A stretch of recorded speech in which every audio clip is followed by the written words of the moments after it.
शुरू करो, डालो बुनियाद, घर महल नजर आएगा। वंडर लाइए, वंडर अपनाइए, फर्क नजर आएगा। वंडर सीमेंट, फर्क नजर आएगा। नमस्कार, मैं हूं रविंद्र जैन और आप देखना शुरू कर चुके हैं सबकी खबर।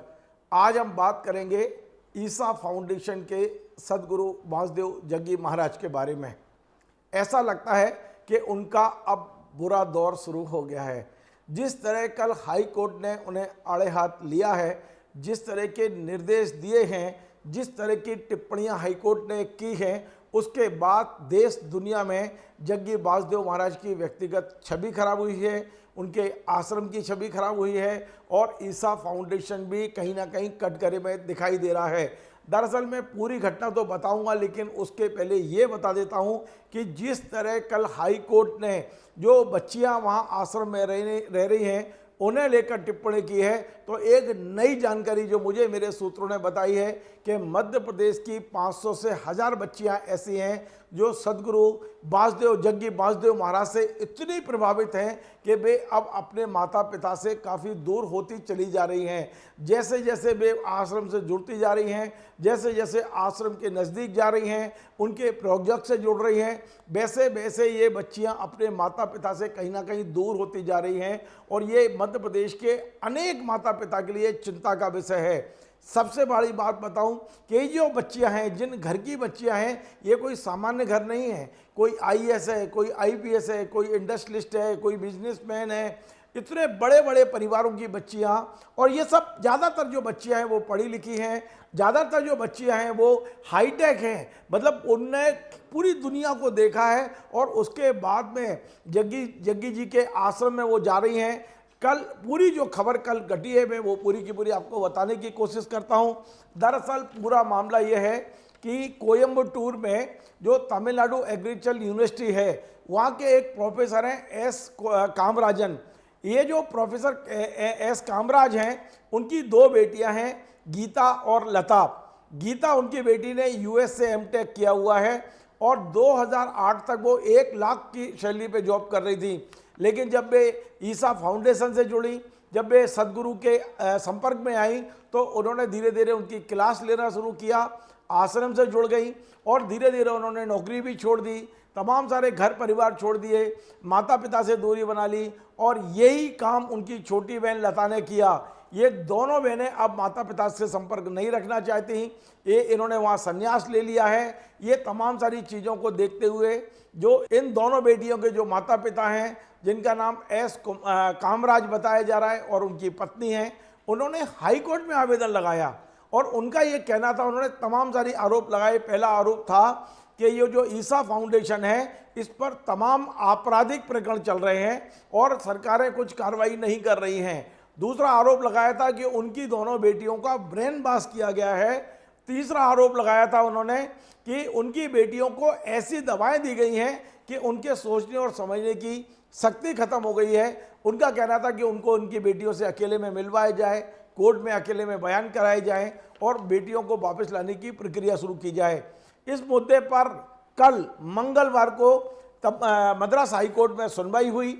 जस्टिस सुब्रमण्यम ने इस मुद्दे पर सुनवाई की और उन्होंने जो टिप्पणी की है वो बेहद गंभीर है। मैं आपको बताऊं कि जस्टिस सुब्रमण्यम ने जो कहा है कल, उन्होंने कहा है कि जो इस फाउंडेशन के जो फाउंडर हैं सदगुरु वासुदेव जग्गी महाराज, इन्होंने खुद की बेटी की तो शादी की है, खुद की बेटी को सेटल किया है और दूसरी की बेटियों को ये उनके सिर मोड़वा रहे हैं, उन्हें सन्यासीन बना रहे हैं। ऐसा कैसे संभव है और ऐसा क्यों किया जा रहा है? ये सीधा सीधा एक सामान्य व्यक्ति ने नहीं, हाई कोर्ट ने इस बात की टिप्पणी की है। कल एक काम और हुआ, तमिलनाडु पुलिस ने कल कोयम्बटूर में सदगुरु के जो आश्रम है वहाँ 3 डीएसपी के नेतृत्व में 150 पुलिस वालों ने छापे मारे और छापे मार के तमाम कागजों को खंगाला, तमाम सारी वहाँ गतिविधियों को देखा है और उसकी पूरी रिपोर्ट उनको हाईकोर्ट में पेश करनी है। तो ये सब चीज़ें कल हुई हैं। आरोप ये लग रहा है कि ईसा फाउंडेशन और कोयम्बटूर आश्रम पर तमाम सारे आपराधिक प्रकरण हैं जिसे पुलिस ने दबा रखा है। ये तमाम सारी चीज़ें हवा में तैर रही हैं, ये तमाम सारी चीज़ें मीडिया रिपोर्ट्स में आई हैं। लेकिन मैं आपको दो तीन चीज़ें बताना चाहता हूं कि सदगुरु वासुदेव जग्गी महाराज का मध्य प्रदेश में बहुत प्रभाव है। मध्य प्रदेश के एक पूर्व मुख्य सचिव उनके लिए दीवाने थे, पागल थे। आप कह सकते हैं कि जिस तरह ये जो प्रोफेसर की दोनों बेटियां उनके लिए दीवानी और पागल जैसी हो गई हैं, ठीक वैसे ही मध्य प्रदेश के मुख्य सचिव ने जग्गी महाराज के आश्रम को लाभ देने में कोई कसर नहीं छोड़ी है। हमारे पास हमारे सूत्र बताते हैं कि भोपाल में इन्हीं मुख्य सचिव, पूर्व मुख्य सचिव ने जब वे मुख्य सचिव थे तो जग्गी जी के आश्रम के लिए यहाँ तमाम सारी जमीनें खरीदी गई हैं। मध्य प्रदेश सरकार ने आनंद विभाग की ओर से आदेश जारी किए थे कि आनंद, मध्य प्रदेश के कर्मचारी आनंद के लिए जग्गी वासुदेव के आश्रम में जाके वहाँ ट्रेनिंग ले सकते हैं। उसका पूरा खर्चा मध्य प्रदेश सरकार कर रही थी। मध्य प्रदेश में जब भी सदगुरु जग्गी वासुदेव महाराज आए, चाहे वो मोटरसाइकिल से आए, कार से आए, प्लेन से आए, तो उनकी इतनी आवभगत मध्य प्रदेश सरकार ने की। मुख्यमंत्री निवास में उनके कार्यक्रम आयोजित किए गए और इन सब के पीछे कहीं ना कहीं पूर्व तत्कालीन मुख्य सचिव का हाथ रहा करता था। अब केवल मैं मुख्य सचिव की बात नहीं कर रहा हूं, मध्य प्रदेश के तमाम आईएएस अधिकारी, आईपीएस अधिकारी उनसे जुड़े हुए हैं, उनके बच्चे उनसे जुड़े हुए हैं। एक बात तय है कि जिन माता पिता के बच्चे जब सदगुरु से जुड़ जाते हैं, उनकी गतिविधियों से जुड़ जाते हैं, तो धीरे धीरे उनमें एक जो परिवर्तन आता है, सबसे बड़ा वो परिवर्तन होता है वे माता पिता से दूर होते चले जाते हैं। माता पिता को वो एक अल्प बुद्धि का समझने लगते हैं। मेरे एक मित्र हैं जो बहुत बड़े व्यवसायी हैं, मैं उनकी बेटी के बारे में भी देख रहा हूं। उनकी बेटी भी पिछले लंबे समय से सदगुरु के आश्रम में जुड़ी हुई हैं और वे भी ये समझती है कि जो माता पिता कर रहे हैं वो गलत कर रहे हैं और जो हम कर रहे हैं वो सही कर रहे हैं। इस तरह के तमाम सारे किस्से हैं। मेरे एक और मित्र हैं जो अब रिटायर आईपीएस हैं, वो भी अपनी बेटी को यहाँ से बचाने के लिए उन्होंने कई प्रयास किए, क्योंकि ये देख रहे हैं कि एक जो नई पीढ़ी है, जो पढ़े लिखे बच्चे हैं, हाईली क्वालिफाई बच्चे हैं, वो बहुत तेज़ी से वहाँ जुड़ रहे हैं। उन्हें एक मूर्ति भेजी जाती है आश्रम की ओर से, फिर धीरे धीरे आश्रम में क्लास अटेंड कराई जाती है और इस तरह से उनका ब्रेन पास होता है कि सबसे पहली न्यूनतम जो शर्त है वहाँ जुड़ने की, शर्त नहीं है लेकिन इसको आघोषित शर्त आप कह सकते हैं कि ये जो बच्चे हैं वो जैसे जैसे आश्रम से जुड़ते हैं, वहाँ की गतिविधियों से जुड़ते हैं, ईसा फाउंडेशन से जुड़ते हैं, वैसे वैसे अपने माता पिता से दूर होते जाते हैं। वे अपने माता पिता को ही अल्प बुद्धि समझने लगते हैं, मंद बुद्धि समझने लगते हैं। उनके बातचीत का टोन ये रहता है कि माता पिता को तो कुछ आता ही नहीं है, जो कुछ आता है वो केवल आश्रम को आता है। तो ये घटनाएं मैं पिछले 3-4 साल से देख रहा था, महसूस कर रहा था। मेरे संपर्क में कई परिवार ऐसे हैं जिनके बच्चे कहीं ना कहीं वहाँ आश्रम से जुड़े हुए हैं, सदगुरु के आश्रम से जुड़े हैं, कोयम्बटूर से जुड़े हुए हैं। तो उनके परिवारों से जब मैं बात करता हूं तो वो बताते हैं कि निश्चित तौर पे ये जो बच्चे हैं वो धीरे धीरे हमसे दूर होते जा रहे हैं, मानसिक रूप से हमसे दूर होते जा रहे हैं। तो ये कई लोग चाहते हैं कि उनके बच्चे वापस आएँ। तो ये जो हाईकोर्ट की टिप्पणी है, तमिलनाडु हाईकोर्ट की, मद्रास हाईकोर्ट की टिप्पणी बहुत अहम टिप्पणी है। उनका बिल्कुल साफ साफ कहना है कि आप जो कुछ कर रहे हैं, सदगुरु जो कुछ कर रहे हैं वो उचित नहीं है। अपनी बेटी की शादी करते हैं, उनका घर बसाते हैं, उन्हें सेटल करते हैं और दूसरे की बेटियों को आप ब्रेन वॉश करके उनके बाल कटाते हैं, उनको आप सन्यासीन बनाते हैं, उन्हें आप धर्म के मार्ग की बात करते हैं। तो अब ये सारा मामला चूंकि अब हाईकोर्ट की देखरेख में है, जिला प्रशासन पूरी जांच कर रहा है। ऐसा लगता है कि पहली बार सदगुरु कहीं ना कहीं एक बड़ी बड़ी आफत में फंसते दिखाई दे रहे हैं। उनका जो भी सिलेबस है मुझे नहीं पता, मैंने पढ़ा नहीं है, मैं उन पर कोई आरोप नहीं लगा रहा, मेरे पास में ऐसे कोई सबूत भी नहीं है कि मैं उन पर आरोप लगा सकूं।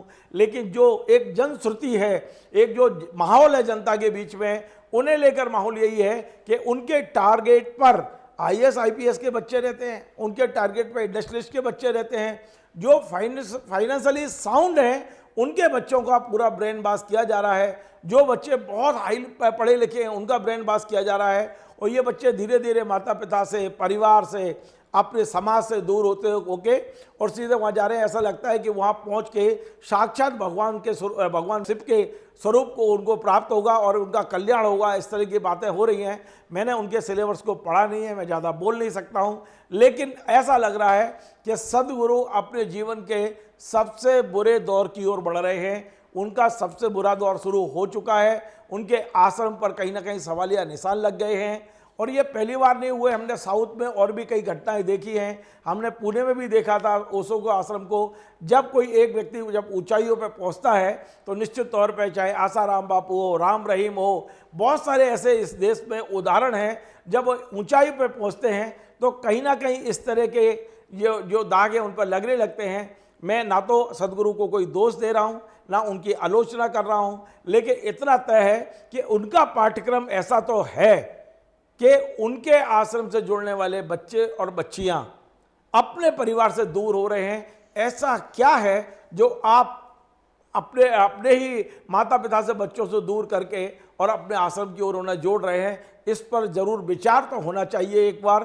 क्या पढ़ाते हो आप, क्या सिखाते हो आप, कैसे आप उनका ब्रेन वॉश करते हो कि लोग अपने ही परिवार से दूर हो रहे हैं? ये कोई धर्म तो हमने नहीं सुना, ना हम इसको महसूस करते हैं। आप घर में रह के भी धर्म कर सकते हैं, माता पिता को सम्मान दे के भी धर्म कर सकते हैं, माता पिता से जुड़ के भी कर सकते हैं। तो इन तमाम सारी चीज़ों पर तो अब हाई कोर्ट जो फैसला करेगा, आप और हम सबकी नज़र उस फैसले पर है। लेकिन मेरे सूत्र बता रहे हैं कि केवल और केवल मध्य प्रदेश में 9 करोड़ जनता में कम से कम 500 से 1000 बच्चियां ऐसी हैं जो कहीं ना कहीं सदगुरु से प्रभावित हैं, उनके पाठ्यक्रम से प्रभावित हैं, उनकी कार्यों से प्रभावित हैं, और धीरे धीरे वे जैसे जैसे आश्रम से जुड़ रहे हैं अपने परिवार से वो दूर होते जा रहे हैं। और ये निश्चित तौर पर परिवार के लिए बहुत बहुत बहुत चिंता का विषय रहता है।